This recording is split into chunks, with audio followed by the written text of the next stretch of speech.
Municipal partners ಈಗ ಹೋಗ್ಬಿಟ್ಟು Aadhaar card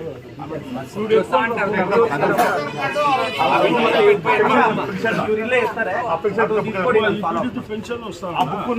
Aadhaar card ಬರಬೇಕು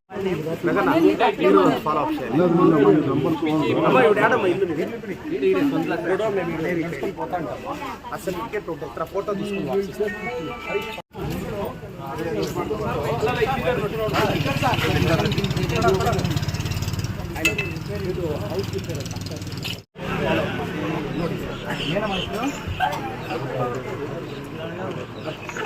UGD pension old age pension ಕೆಲವು ಮನೆಗಳು ಇನ್ಕಂಪ್ಲೀಟ್ ಆಗಿದೆ.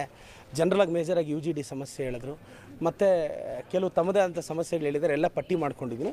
ಇದು ಸಾಲ್ವ್ ಮಾಡಿ ನಾನು ನನ್ನ ವೆಬ್ಸೈಟಲ್ಲಿ ಪ್ರಕಟಿಸ್ತೀನಿ. ಅಮ್ಮ ಹೇಳಮ್ಮ. ಖಂಡಿತವಾಗೂ ಒಂದು ಬದಲಾವಣೆಗೆ ಮುನ್ನುಡಿ ಬರೀತಿದ್ದೀವಿ, ಆಗುತ್ತೆ. ಈಗ ನಗರದ UGDಗೆ 30 ಕೋಟಿ ರೂಪಾಯಿ ತಂದಿದ್ದೀನಿ. ನಮ್ಮ ಮಾನ್ಯ ಬರಿತಿ ಸುರೇಶ್ ಸಾಹೇಬರು, MC ಸುಧಾಕರ್ ಸಾಹೇಬರು 30 ಕೋಟಿ ರೂಪಾಯಿ ಬರೀ UGDಗೆ ತಂದಿದ್ದೀನಿ. ಡೆವಲಪ್ಮೆಂಟ್ 25 ಕೋಟಿ ಇದೆ. ಒಂದು 50 ಕೋಟಿ ರೂಪಾಯಿ ನಮ್ಮ ಟೌನ್ ಇದಕ್ಕಿದೆ. ಕಂದವಾರಕ್ಕೆ 8 ಕೋಟಿ ಹಾಕಿ